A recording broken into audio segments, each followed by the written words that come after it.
Hi, എല്ലാവർക്കും നമസ്കാരം. നമ്മൾ ഇന്ന് സംസാരിക്കാൻ പോകുന്നത് റാം സിയോ ആനന്ദി എന്ന നോവലിനെക്കുറിച്ചാണ്. പ്രണയം, സൗഹൃദം, പിന്നെ അതിജീവനം ഇതെല്ലാം ചേർന്നൊരു കിടുക്കൻ കഥയാണിത്.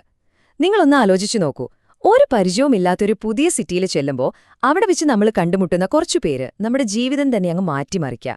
അതെങ്ങനെ സംഭവിക്കുമെന്ന് ഈ കഥ നമുക്ക് അടിപൊളിയായിട്ട് പറഞ്ഞുതരും. അപ്പോ നമുക്ക് ആ യാത്രയിലേക്ക് ഇറങ്ങിയാലോ? ഒരു പുതിയ നഗരത്തിന് നമ്മുടെ ജീവിതത്തെ എങ്ങനെയാണ് മാറ്റിമറിക്കാൻ കഴിയുക? നമ്മളിൽ പലരും എപ്പോഴെങ്കിലുമൊക്കെ ആലോചിച്ചിട്ടുണ്ടാവും അല്ലേ? ഒരു പുതിയ സ്ഥലം, പുതിയ ആളുകൾ. ശരിക്കും അത് നമ്മൾ എത്രത്തോളം മാറ്റും? നമ്മുടെ കഥയിലെ നായകനില്ലേ, റാം, അവന്റെ ജീവിതം ശരിക്കും ഈ ചോദ്യത്തിനുള്ളൊരുത്തരമാണ്. അവൻ ചെന്നൈയിലേക്ക് പോയത് വെറുമൊരു സ്ഥലമാറ്റമായിരുന്നില്ല. അത് അവന്റെ ലോകം തന്നെ കീഴ്മേൽ മറിച്ചൊരു സംഭവമായിരുന്നു. അപ്പൊ കഥയുടെ തുടക്കം ഇങ്ങനെയാണ്. നമ്മുടെ റാം ചെന്നൈയിലേക്ക് വണ്ടി കയറുവാണ്.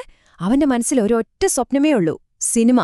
ആ ഒരു സ്വപ്നവും നെഞ്ചിലേറ്റി കുറേ പ്രതീക്ഷകളുമായിട്ട് അവൻ ആ വലിയ സിറ്റിയുടെ തിരക്കിലേക്ക് അങ്ങ് ഇറങ്ങിച്ചെന്നു. പക്ഷെ ചെന്നൈ അവനെ സ്വാഗതം ചെയ്തത് ആ നഗരത്തിന്റെ എല്ലാ ബഹളവും വെച്ചുകൊണ്ടായിരുന്നു. നുങ്കംപാക്കം മാർക്കറ്റിലെ ആൾക്കൂട്ടം, എങ്ങോട്ട് പോണം, എന്തു ചെയ്യണമെന്നറിയാതെ അവൻ ശരിക്കും പെട്ടുപോയി. അവസാനം ഒരു ബസ് കിട്ടിയപ്പോ അതിന്റെ ഡോറിൽ തൂങ്ങിപ്പിടിച്ചായിരുന്നു യാത്ര. ശരിക്കും പറഞ്ഞ ആ നഗരം അവനൊരു പുതിയ ലോകം തന്നെയായിരുന്നു. തുടക്കം അത്ര എളുപ്പമൊന്നും ആയിരുന്നില്ല. ആ വലിയ നഗരത്തിൽ രാമൻ ആദ്യത്തെ ഒരു തണലായത് അവൻ താമസിക്കാൻ ചെന്ന ആ ഫ്ളാറ്റായിരുന്നു. അവിടെ അവന് കുറച്ച് കൂട്ടുകാരെ കിട്ടി. എല്ലാത്തിനും സപ്പോർട്ടായി ബിനീഷേട്ടൻ എന്നൊരു സീനിയറുണ്ട്. പിന്നെ കിരൺ, ആളൊരു സംഭവ. എപ്പോഴും ബാൽക്കണിയിലിരുന്ന് പുറത്തു നടക്കുന്ന കാര്യങ്ങളൊക്കെ നോക്കി കമന്റ് അടിക്കും. ഒരു മിസ്റ്റർ CCTV എന്നൊക്കെ പറയാം. ശരിക്കും ആ ഫ്ളാറ്റിലെ ഓരോ മുറിയും ഓരോ ലോകമായിരുന്നു. ഒരു പരിചയവുമല്ലാത്ത കുറേ പേര് ഒരുമിച്ച് ജീവിക്കുന്ന ഒരു ലോകം. ഈ അപരിചിതമായ സിറ്റിയിൽ റാം അധികകാലം ഒറ്റയ്ക്കായിരുന്നില്ല കേട്ടോ. പതുക്കെ പതുക്കെ അവന്റെ ജീവിതത്തിലേക്ക് കുറച്ചുപേര് കടന്നുവരാൻ തുടങ്ങി. അവനെ ചിന്തിപ്പിച്ച, ചിലപ്പോ ദേഷ്യം പിടിപ്പിച്ച, പക്ഷേ അവസാനം അവനെ തന്നെ മാറ്റിമറിച്ച ചില കൂട്ടുകെട്ടുകൾ. കൂട്ടത്തിലൊരാളായിരുന്നു ആനന്ദി.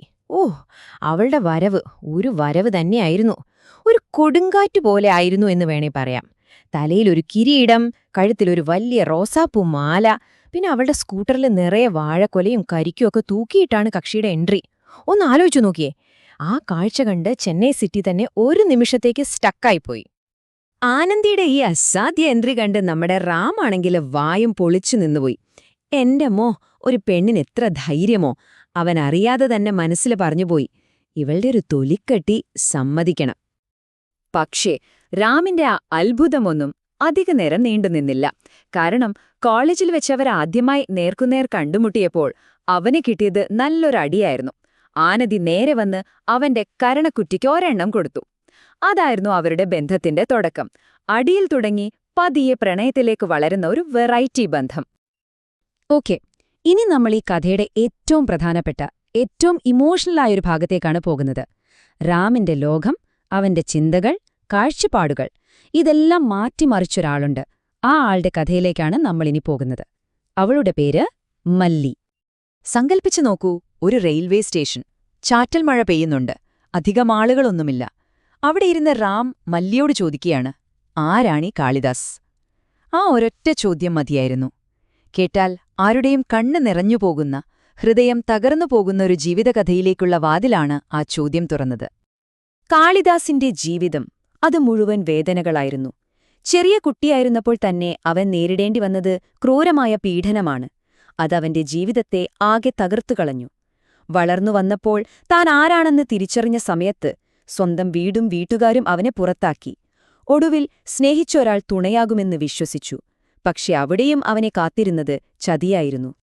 പക്ഷെ ചെന്നൈയിലെ തെരുവില് ഒറ്റയ്ക്ക് തകർന്നുപോയ കാളിദാസിന് ഒരു കൈത്താങ്ങ് കിട്ടി. അത് ട്രാൻസ്ജെൻഡർ കമ്മ്യൂണിറ്റിയായിരുന്നു. അവരവനെ ചേർത്തു പിടിച്ചു, അവന് അഭയം കൊടുത്തു. ശരിക്കും പറഞ്ഞാൽ അവിടെ വെച്ച് കാളിദാസം മരിക്കുകയായിരുന്നു. എന്നിട്ട് ആ വേദനയുടെ ചാരത്തിൽ നിന്ന് പുതിയൊരാൾ ജനിച്ചു, മല്ലി. മല്ലിയുടെ ഈ കഥ കേട്ടപ്പോൾ റാം ശരിക്കും തകർന്നുപോയി. ലോകത്തെക്കുറിച്ചും മനുഷ്യരെക്കുറിച്ചുമൊക്കെയുള്ള അവന്റെ എല്ലാ ധാരണകളും ആ നിമിഷം മാറി. അതുകൊണ്ടാണ് പിന്നീട് അവൻ മല്ലിയോട് ഇങ്ങനെ പറയുന്നത്, നീ ഇന്ന് എന്റെ കൂടെ വരണ്ട. നിന്നെ ആളുകൾ കളിയാക്കി നോക്കുന്നത് കാണാൻ എനിക്ക് പറ്റില്ല. ആ വാക്കുകളിൽ അവൾക്കു വേണ്ടി മാത്രമല്ല, അവനവനോട് തന്നെയുള്ള ഒരു മാറ്റത്തിന്റെ തുടക്കമായിരുന്നു അത്. അപ്പോ മല്ലിയുടെ ജീവിതകഥ അറിഞ്ഞതോടെ രാം എന്ന വ്യക്തിക്ക് ഒരുപാട് മാറ്റങ്ങൾ വന്നു. അവൻ കൂടുതൽ പക്വതയുള്ള, മറ്റുള്ളവരെ മനസ്സിലാക്കുന്ന ഒരാളായി. ഈയൊരു മാറ്റം സ്വാഭാവികമായും അവന്റെ ജീവിതത്തിലെ മറ്റൊരു പ്രധാന ബന്ധത്തെയും ബാധിച്ചു. അത് മറ്റാരുമല്ല, നമ്മുടെ ആനന്ദിയുമായുള്ള ബന്ധം തന്നെ. അവർക്കിടയിലെ ആ ഒരു അകൽച്ച കുറഞ്ഞു തുടങ്ങിയത് ഒരുമിച്ച് ചെയ്യേണ്ടി വന്ന ഒരു നീണ്ട ട്രെയിൻ യാത്രയിലാണ്. ആ രാത്രി മുഴുവൻ അവർക്ക് സംസാരിക്കാനും തമാശ പറയാനും പരസ്പരം കുറച്ചുകൂടി അടുത്തറിയാനും ഒരവസരം കിട്ടി. അതുവരെ കീരിയും പാമ്പും പോലെ നിന്ന അവർക്കിടയിലെ മഞ്ഞുരുകി തുടങ്ങിയത് ആ യാത്രയിലായിരുന്നു. ആ യാത്രയില് നടന്ന ഒരു രസകരമായ സംഭവമുണ്ട്. ട്രെയിനിന്റെ ഡോറിൽ നിൽക്കുകയായിരുന്ന റാമിന്റെ ജീൻസില് ആനന്ദ് വെറുതെ തമാശയ്ക്കൊന്ന് പിടിച്ചു വലിച്ചു. അപ്പോണ്ട് അവന്റെ അടിവസ്ത്രം പുറത്തു കാണുന്നു. ആ ഒരു നിമിഷം അവരുടെ ഇടയിലെ എല്ലാ പിണക്കവും അലിയിച്ചു കളഞ്ഞൊരു ചിരിക്ക് കാരണമായി. അവിടുന്ന് അങ്ങോട്ട് ശത്രുത മാറി പതിയൊരു സൗഹൃദം മുട്ടിടാൻ തുടങ്ങി. പിന്നീട് ഒരിക്കൽ ഫ്ളാറ്റിൽ വെച്ച് ആനന്ദി റാമിനോട് പറയുന്നൊരു കാര്യമുണ്ട്. എല്ലാവർക്കും ലൈഫില് ഇത്തിരി രഹസ്യങ്ങളൊക്കെ ഉണ്ടാവില്ലേ?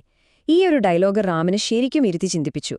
എപ്പോഴും ചിരിച്ചും ബഹളം വെച്ചും നടക്കുന്ന ഈ ആനന്ദിയുടെ ഉള്ളിലും ആരും അറിയാത്ത എന്തൊക്കെയോ കഥകളുണ്ട്.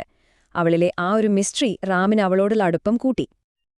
അപ്പോ ഇത് റാം, ആനന്ദി, മല്ലി ഇവരുടെ മാത്രം കഥയല്ല.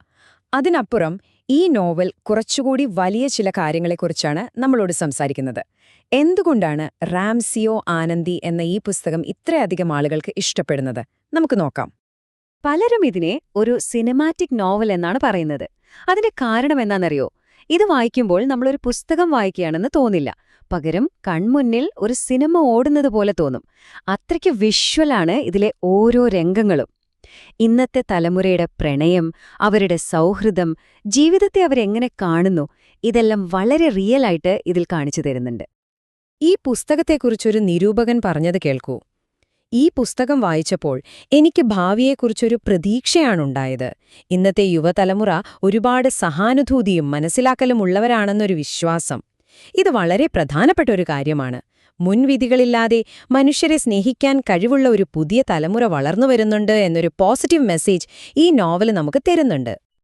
അപ്പോ ചുരുക്കി പറഞ്ഞാൽ റാം സിയോ ആനന്ദി എന്നത് വെറുമൊരു ലവ് സ്റ്റോറി അല്ല. അതിനപ്പുറം ഇത് നമ്മളെ പഠിപ്പിക്കുന്നതെന്താണ്? സൗഹൃദം നമുക്ക് എവിടെ വേണമെങ്കിലും കണ്ടെത്താൻ പറ്റും. മറ്റുള്ളവരുടെ വേദന മനസ്സിലാക്കാൻ കഴിഞ്ഞാൽ നമ്മുടെ ഉള്ളിലെ എല്ലാ മുൻവിധികളും ഇല്ലാതാവും. നമ്മൾ കണ്ടുമുട്ടുന്ന ഓരോ ആൾക്കാർക്കും നമ്മുടെ ജീവിതം തന്നെ മാറ്റിയെഴുതാൻ കഴിയും. ബന്ധങ്ങളൊക്കെ ചിലപ്പോൾ കോംപ്ലിക്കേറ്റഡ് ആയിരിക്കും, പക്ഷെ അതൊക്കെ തന്നെയാണ് ജീവിതത്തിന്റെ ഭംഗി. പോകുന്നതിനു മുൻപ് ഞാൻ നിങ്ങളോടൊരു ചോദ്യം ചോദിക്കട്ടെ. നമ്മുടെയൊക്കെ ജീവിതത്തിലേക്ക് ഇനി കടന്നുവരാൻ പോകുന്ന, നമ്മുടെ കഥ തന്നെ മാറ്റിമറിക്കാൻ പോകുന്ന ആ അടുത്താൾ ആരായിരിക്കും? എപ്പോഴെങ്കിലും ചിന്തിച്ചിട്ടുണ്ടോ? ഒരുപക്ഷേ ആ ഉത്തരത്തിലേക്കുള്ളൊരു വഴി ഈ പുസ്തകം വായിച്ചാൽ നിങ്ങൾക്ക് കിട്ടിയേക്കാം.